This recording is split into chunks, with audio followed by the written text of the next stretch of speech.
Aleluia, aleluia, em honra e louvor nós iremos cantar ao Senhor.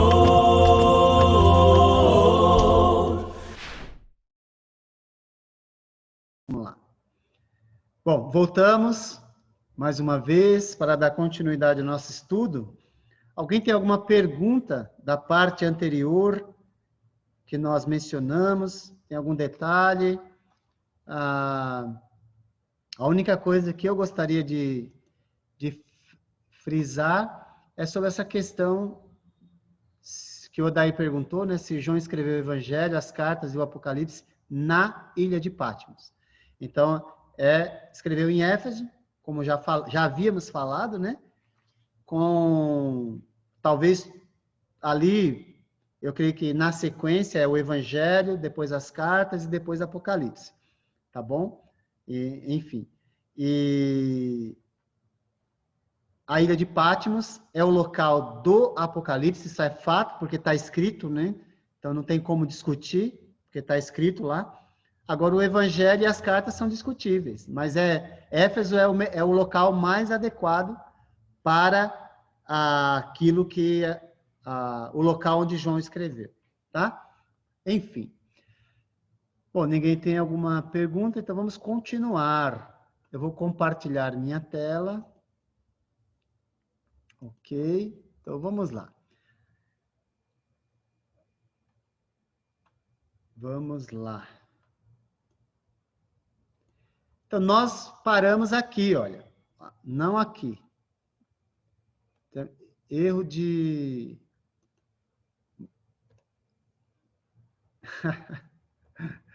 Paramos aqui. Isto. As divisões da Bíblia em eras ou épocas. Muito interessante para a gente pensar a respeito do assunto. Tá bom? Então, nós temos aí... A Bíblia, na verdade, você pode encontrar a palavra dispensação é usada também, tá bom? Para esse fim, né? A dispensação patriarcal, a dispensação mosaica e assim vai. Enfim, e alguns tentam encontrar 7 dispensações, né? Enfim, levando em consideração a época de Adão, Noé, enfim, e outros momentos ali na história bíblica. Mas as 3 eras principais são essas: a era patriarcal, a era mosaica e a era cristã. A era patriarcal, anterior à lei, a era mosaica, a lei, e a era cristã, após a lei. Então, é um resumo bem rápido para a gente realmente pensar, tá bom?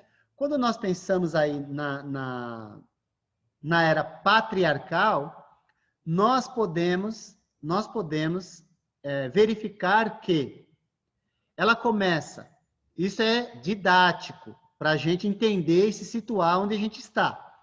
Ela começa em Gênesis e vai até Êxodo capítulo 19. Mas por que Êxodo 19? Porque em Êxodo 20, Moisés recebe as tábuas da lei. Então começa uma nova dispensação, ou uma nova época, ou uma nova era, tá bom? Então, nesse aspecto aí, você tem aqui um resumo para mostrar para você que nesse período da era patriarcal, você tem alguns eventos acontecendo, né?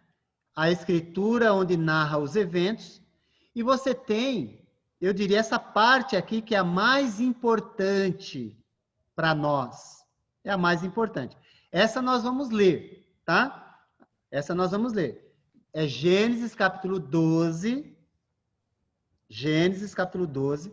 Mas por que não vai ler o anterior? Bom, nós não temos tanto tempo assim, gostaríamos, não é? Mas esse aqui, na verdade, ele é um momento marcante na história da humanidade.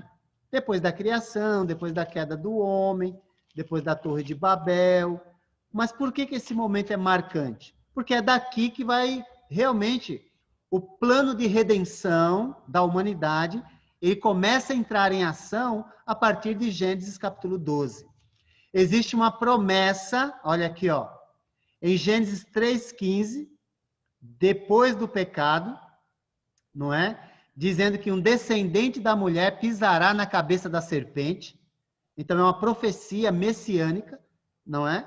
Mas o processo de execução do plano, ele começa em Gênesis capítulo 12, tá bom? Só para a gente se situar. Então, em Gênesis 12, de 1 a 3, diz assim: Então o Senhor disse a Abrão: saia da sua terra, do meio dos seus parentes e da casa de seu pai, e vá para a terra que eu lhe mostrarei. Farei de você um grande povo e o abençoarei. Tornarei famoso o seu nome, e você será uma bênção. Abençoarei os que o abençoarem, e amaldiçoarei os que o amaldiçoarem. Por meio de você, todos os povos da terra serão abençoados. Tá bom? Então é aqui que começa, na verdade, o desenvolvimento do plano de redenção. Abraão, que nós ouvimos falar, Abraão, né? Na verdade, o nome anterior é Abrão, que significa pai exaltado, e Abraão, o Avraham, que é a língua hebraica, na verdade é um V e não um B, mas na nossa língua virou Abraão, mas significa pai de muitas nações, tá bom? Só para a gente compreender aí como foi esse início. E Deus ele vai fazer 3 promessas que são principais e que vão caminhar ao longo de toda a história bíblica, culminando na bênção universal para todos os povos. Então, Deus promete uma terra, uma nação e uma bênção universal para todos os povos. Enfim. Agora, pensando nisso, queria ouvir de você, ou ler, né? Se você escrever, ou se você falar, né? Seus microfones estão liberados, você pode clicar e falar, se você assim desejar, ou escrever, tá? Mas o Abraão, ele é o primeiro patriarca da era patriarcal, depois do início do andamento do plano de redenção, que foi prometido anteriormente a isso, tá bom? Mas só para a gente pensar, isso vai ser importante durante toda a história, inclusive a nossa história. Por quê? Porque em nossa história, Abraão, ele é considerado o personagem mais importante das 3 religiões monoteístas. Quais são as 3 religiões monoteístas de nossa época? Alguém gostaria de mencionar aí ou falar quais são as 3 religiões monoteístas? Bom, monoteístas é que adora um Deus só, né? Embora tenha uma ressalva aí que eu vou fazer. Mas quais são as 3 religiões monoteístas? Diego levantou a mão. Pode liberar seu microfone, Diego. Oi, Edivaldo. Pode falar. Acredito que seja o judaísmo, o cristianismo e o islamismo. São essas 3 mesmo. Deus abençoe. É isso mesmo. Existem as 3 religiões monoteístas. Judaísmo, cristianismo e islamismo. Embora os judeus... os judeus acusam os cristãos de não serem monoteístas. Você sabia disso ou não? Alguém sabia? Os judeus dizem que o cristianismo não é monoteísta. Tá ok? E tem uma razão. Sabe qual é a razão? Porque nós cremos que Jesus é Deus. Por causa disso. Então ele diz que não. Se Jesus é Deus, então ele tem 2. É por isso que tem, por exemplo, alguns grupos religiosos, que tentam fazer essa separação da divindade, tá ok? Só que Deus, ele se apresenta em 3 pessoas, mas um Deus só, tá ok? Se você, por exemplo, já leu Deuteronômio, capítulo 6, verso 4, lá está escrito: ouve, ó Israel, o Senhor nosso Deus é o único Senhor. Está no Velho Testamento, certo? Então,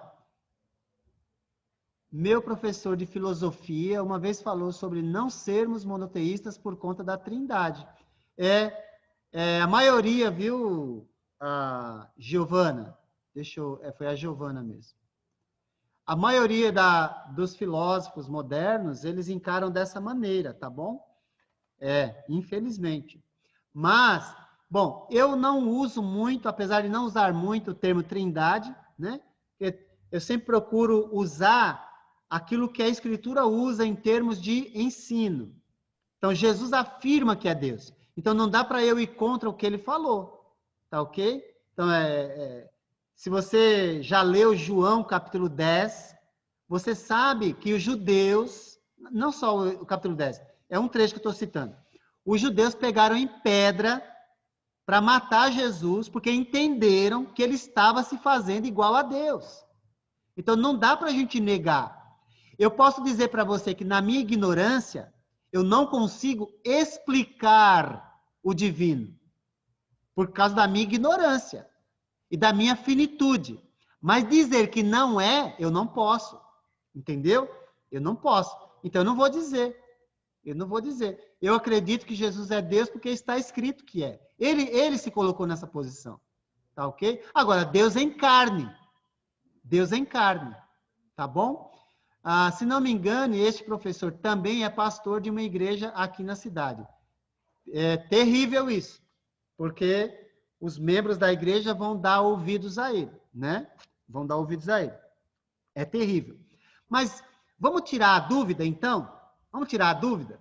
Quer dizer, tirar a dúvida. Eu falei que não tenho como explicar e agora quero tirar a dúvida. Mas mesmo assim vou tentar. Vamos abrir em João. Eu vou ler só apenas alguns versos. João capítulo 1. Vamos lá. João capítulo 1. Só para ver essa questão da divindade um pouquinho, né? Apesar que eu preciso correr, né? Senão não termina a nossa lição. Mas, para que correr sem entender, né? Como correr sem entender algumas coisas? Então, é melhor não correr tanto assim. Mas eu vou ler alguns trechos com você, eu vou fazer algumas perguntas e eu peço que você seja objetivo e rápido. É óbvio, se estiver acompanhando o raciocínio, né? Tá bom? Vamos lá, então. João capítulo 1. Vamos lá. No princípio, diz aqui a NVI, talvez Almeida, se você tiver com Almeida, vai dizer era o verbo. A NVI diz assim: no princípio era aquele que é a palavra estava com Deus e era Deus. Eu acho que eu já disse, mas a tradução Novo Mundo, que é das Testemunhas de Jeová, eles traduzem como Jesus era, ou a palavra era, um Deus. Nada mais longe da verdade, e até uma tradução que vai contra a própria tradução. Porque no texto grego não diz isso, né? Enfim, lá tem algo que faz parte da gramática que não permite você colocar um ali naquela tradução. Mas eles colocaram. O fato é, no princípio era aquele que é a palavra ele estava com Deus.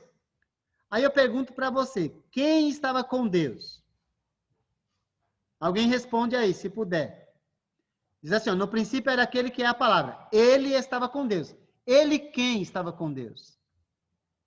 Não interprete, responda de acordo com o que foi lido. Porque se você interpretar, você vai falar coisa que não vai fazer sentido para quem não crê dessa maneira, não é? Tá bom? Deixa eu ver. Jesus. Então, isso já na verdade, você já está colocando palavra no texto que não tem.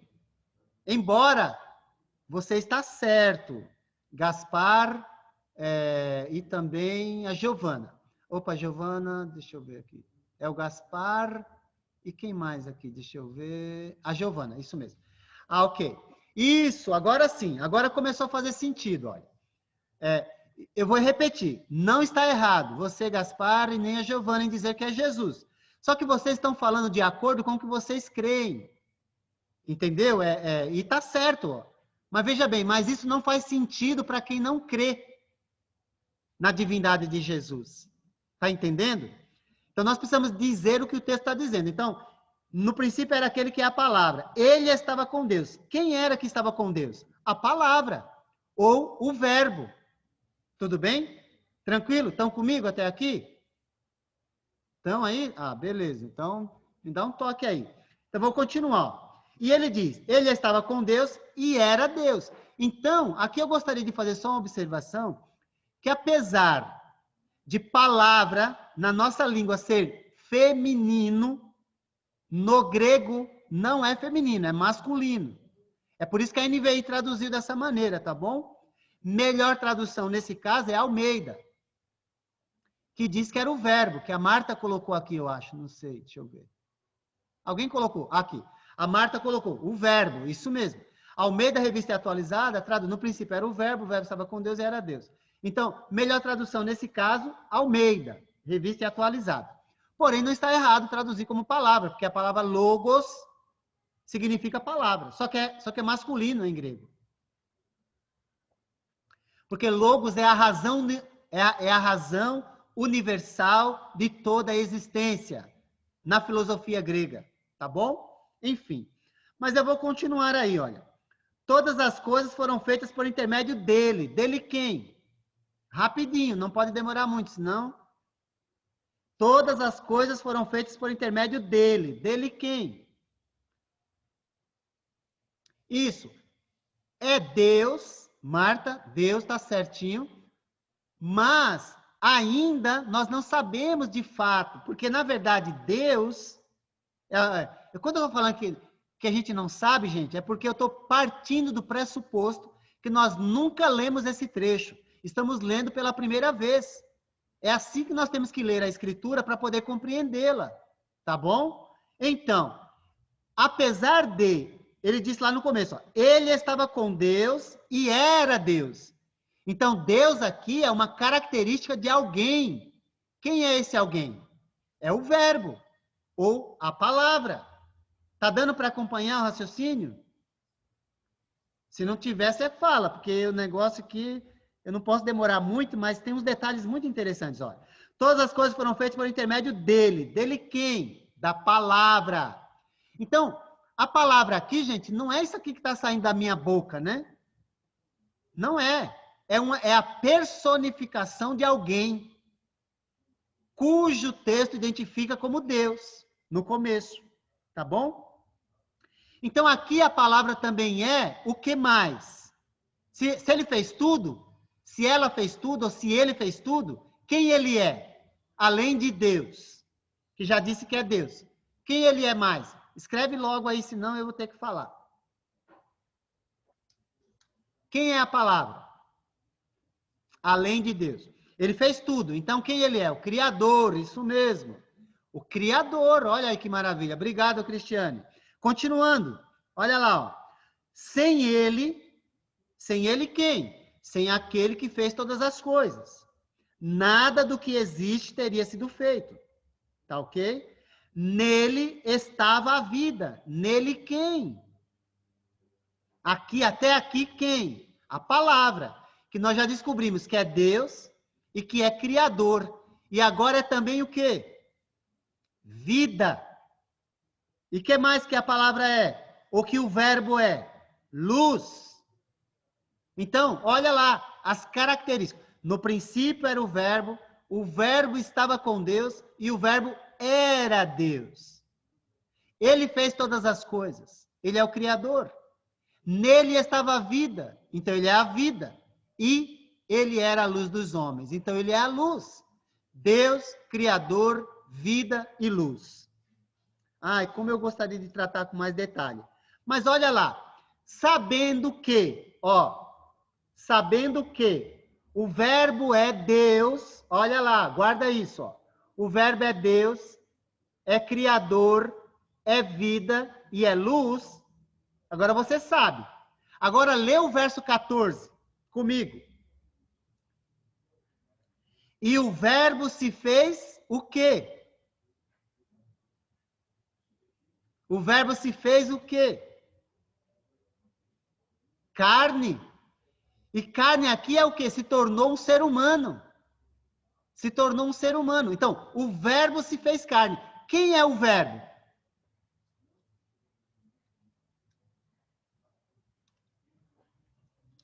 Estou perguntando mesmo. Quem é o verbo? Porque o verbo se fez carne. Isso, Deus. Que mais que é o verbo? Jesus ainda não. Tá bom? Mas é Deus. Quem é o verbo? Até aqui eu estou falando, tá bom? Tenta não introduzir no texto aquilo que você já sabe. Isso.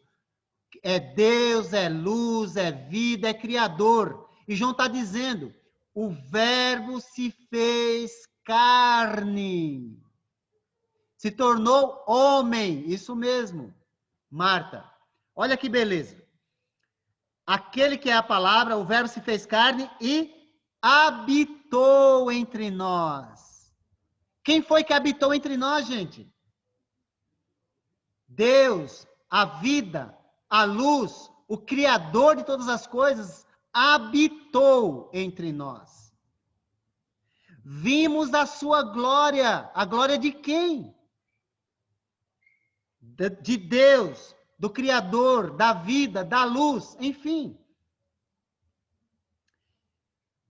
Glória como do unigênito, vindo do Pai, cheio de graça e de verdade. Unigênito quer dizer único daquele gênero. Não existe outro igual a ele.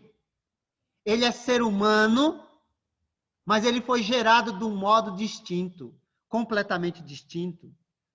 E o que ele veio nos trazer? Graça e verdade. Graça e verdade. Todo mundo está comigo? Está acompanhando? Vou desfazer aqui. Deixa eu ver se você está me acompanhando. Todo mundo está me acompanhando? Espero que sim. Agora, olha o verso 17. Ele veio nos trazer graça e verdade. Não foi? Quem veio trazer? O verbo. Que é quem? Deus, vida, luz, criador. Olha o 17 agora. 17. Pois a lei foi dada por intermédio de quem? De Moisés. E a graça e a verdade vieram por intermédio de quem? Obrigado, Giovana. A graça e a verdade vieram por intermédio de quem? Vai logo, estou ansioso para ver você falar. Isso mesmo. Jesus! Isso mesmo. Se o verbo trouxe a graça e a verdade, e no 17 diz que a lei foi dada por intermédio de Moisés, mas a graça e a verdade vieram por intermédio de Jesus Cristo, agora eu pergunto, quem é Jesus? Baseado na revelação de João? O verbo? O verbo, que é quem? Deus. Deus. Vida, Criador, luz. Deu para acompanhar? Deu? Então, por mais que tentem negar, se ler e aceitar, vai compreender. Talvez não aceite, mas vai entender. Tá bom? Então, Jesus é Deus. Ponto. Ah, eu compreendo tudo sobre a divindade? Não, sou finito. Tá bom? Agora, vai para João 10. João 10. João apresenta Jesus como Deus, logo no começo. E depois isso vai trazer problema. Olha João 10. Ai, ai. Olha lá. Vamos começar no 30. Vamos começar no 30. Vou ler até o 33. 33, ó.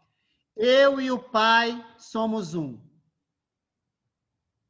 E agora? Novamente, olha lá o que aconteceu com essa afirmação. Os judeus pegaram pedras para apedrejá-lo. Mas Jesus lhes disse: eu lhes mostrei muitas boas obras da parte do Pai. Por qual delas vocês querem me apedrejar? Responderam os judeus: olha lá, guarda isso aqui, tá bom? Não vamos apedrejá-lo,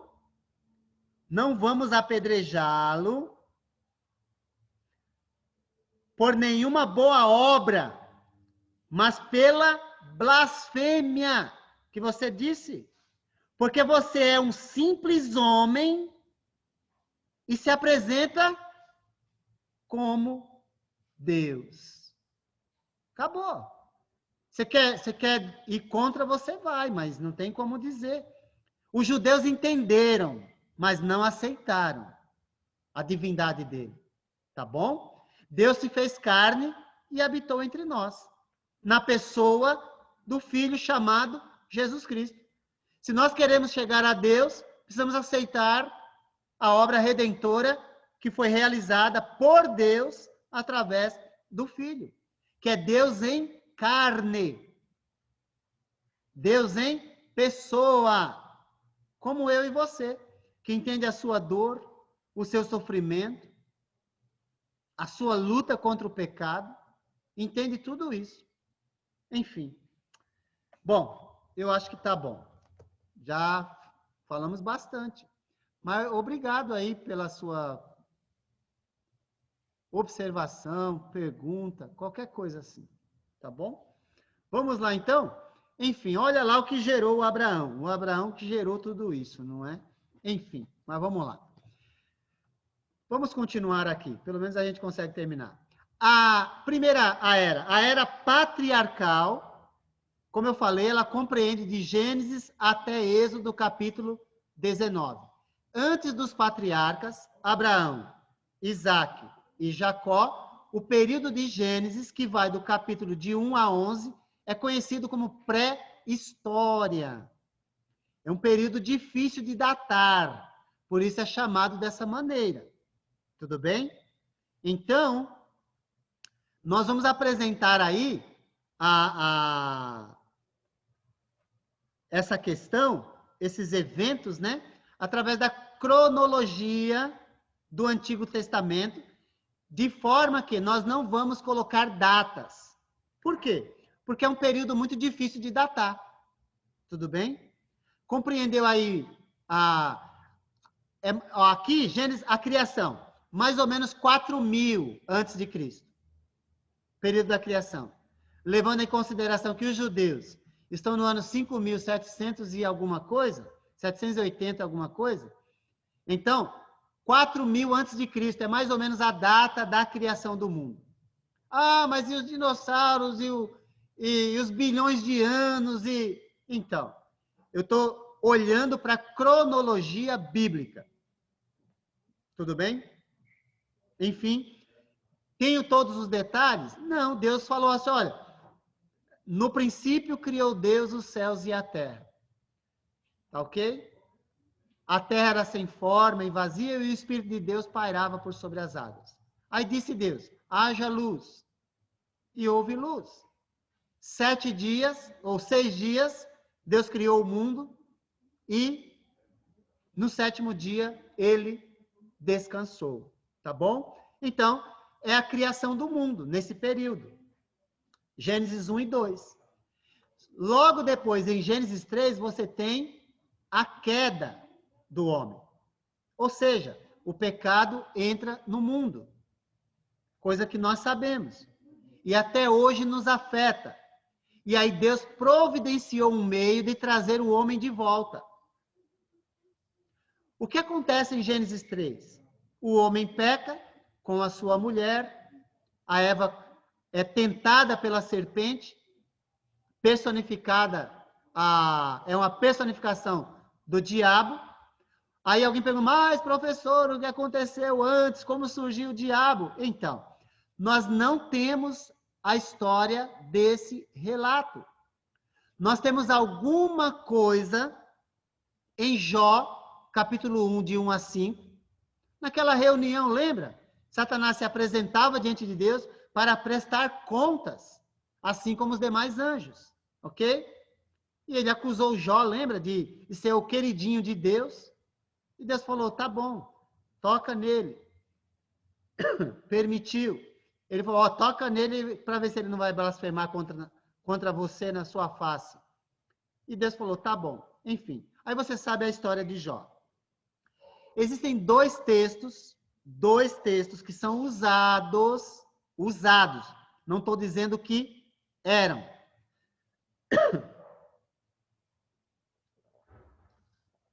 Para dizer sobre uma rebelião que houve no céu. Que houve a rebelião, eu acredito que houve, mas eu não tenho detalhes sobre ela. Mas dois textos são usados para dizer dessa rebelião. Isaías capítulo 14 e Ezequiel 28. Porém, gostaria de fazer uma ressalva. Os textos não falam diretamente sobre esse assunto.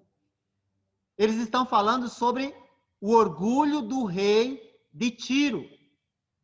E a aplicação, ela é feita para o diabo, ou o anjo que se rebelou contra Deus. A aplicação. Mas o texto de Isaías é um texto histórico. Histórico. Ah, mas nós não podemos aplicar? Com cuidado, sim, para tentar entender alguma coisa. Mas fazer afirmações categóricas, eu diria para você, cuidado. Até porque não é essa a mensagem mais importante que Deus quer nos trazer. O que Deus quer nos trazer é, Ele criou o mundo, Ele criou o ser humano se rebelou e Ele quer trazer o ser humano de volta. Então agora nós fazemos parte dessa redenção. A partir de Gênesis 3,15, Deus está tentando trazer o homem de volta, a ponto de enviar seu filho para morrer na cruz pela humanidade. Tá bom? O mais importante é você observar que, depois da queda, Deus tomou a iniciativa de procurar o homem. Em Gênesis 3,9, depois de tudo feito, depois da desobediência caracterizada, Deus pergunta, onde estás? E o homem respondeu de que modo?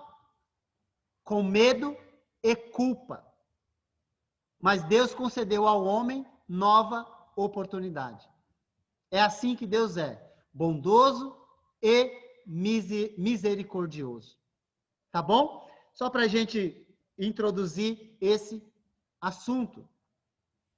Então, a queda, na verdade, ela não pegou Deus, por assim dizer, de surpresa.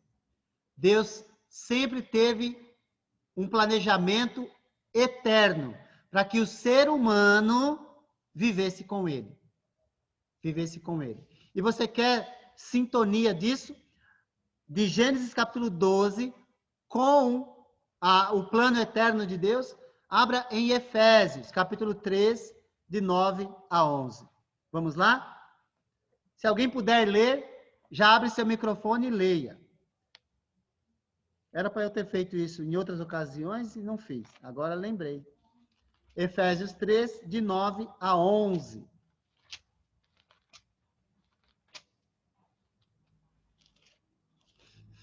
Quem gostaria de ler?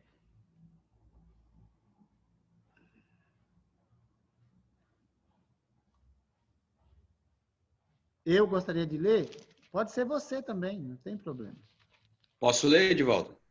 Pode ler. Efésios capítulo 3, De 9 a 11. de 9 a 11. Diz assim, Efésios capítulo 3, de 9 a 11. E esclarecer a todos a administração deste ministério, que durante as épocas passadas foi mantido oculto em Deus, que criou todas as coisas. A intenção dessa graça era que agora, mediante a igreja, a multiforme sabedoria de Deus se tornasse conhecida dos poderes e autoridades nas regiões celestiais, de acordo com o seu eterno plano que ele realizou em Cristo Jesus, nosso Senhor. Eterno plano ou eterno propósito que Deus realizou em Cristo Jesus. tá bom? O mistério que estava oculto agora foi revelado. Nós já falamos sobre isso em outra ocasião. Mas o que eu quis mostrar aí é que você tem o cumprimento do plano de redenção que já estava na mente de Deus na eternidade. E esse plano foi cumprido em Jesus. Então, Abraão fez parte desse plano. Tá bom? O que significa a palavra pecado? O que significa? Errar o alvo. Qual é o alvo? É a perfeita vontade de Deus. Todas as vezes que nós não atingimos essa perfeita vontade de Deus, nós cometemos pecado, independente daquilo que fazemos. Tá bom? Então é importante a gente entender que o pecado é a desobediência àquilo que Deus estabeleceu. Então cuide, para você não cair na mesma armadilha de Adão e Eva, que foi tentado, seduzido pelas palavras do diabo. E o diabo continua seduzindo muitas pessoas hoje também. Tá bom? Bom, por conta da queda, a maldade cresceu. Houve o primeiro assassinato terrível na própria família, não é? Enfim. E Deus, então, decide destruir tudo. Mas Noé achou graça diante de Deus. E Deus deu-lhe uma ordem. Construa uma arca. Felizmente, Noé seguiu as instruções. E Deus enviou o dilúvio e acabou com aquela humanidade antiga. Tá ok? Enfim, num período em que se vivia mais, o fato é que Deus ele está dando continuidade ao seu plano de redenção. Professor, tá aqui. Podemos fazer um comparativo com Deus procurou o homem depois do pecado, Deus o ofendido, comparativo com Mateus 5:24, onde fala que se eu souber que se alguém tem alguma coisa contra mim, devo ir lá falar com ele para resolver? Olha, eu nunca tinha pensado nisso, viu, o Dair? Nunca tinha pensado. Mas, conhecendo aquela história, eu diria que é o que Deus espera de cada um de nós. É muito apropriado que as ações de Deus revelam para o ser humano como Deus quer que o ser humano haja. Deu para entender? Então, na minha opinião, eu acredito que é possível. Porque se você foi ofendido, você deve agir como Deus agiu quando foi ofendido pela humanidade. Ele tomou a iniciativa de ir até a pessoa para resolver.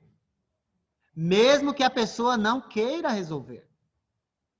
Tá bom? Faz sentido aí para vocês essa observação?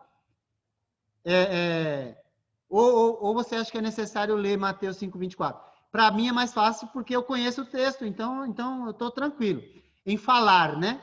Mas se alguém tiver alguma questão duvidosa sobre isso, esse comparativo, leia depois para você ver. Deus, ele não vai aceitar a mim ou a você, nem a sua oferta, nem a sua adoração, se alguém te maltratou, não é se você maltratou alguém, porque aí piora ainda mais, né? Mas é se alguém te maltratou, te humilhou, te machucou, e você está ressentido com isso, e não quer resolver essa questão. Deus está dizendo para nós, imite o meu exemplo. Eu posso afirmar isso sem a menor problema de consciência. Imite o meu exemplo. Porque quando você me feriu, quando você me ofendeu, eu fui até você para trazer você de volta, para restaurar a minha amizade com você. Faz sentido isso ou não? Não sei como é que você está pensando aí. Alguém tem alguma observação sobre isso? Não? Bom, então eu estou respondendo que sim, tá bom? A essa questão. Se alguém tiver alguma observação a mais, pode fazer aí. Mas eu acredito que é possível, viu?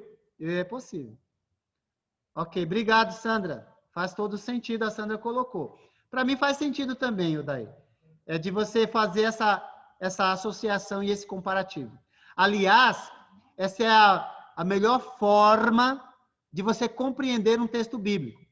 É comparando uma escritura com outra. Tá bom?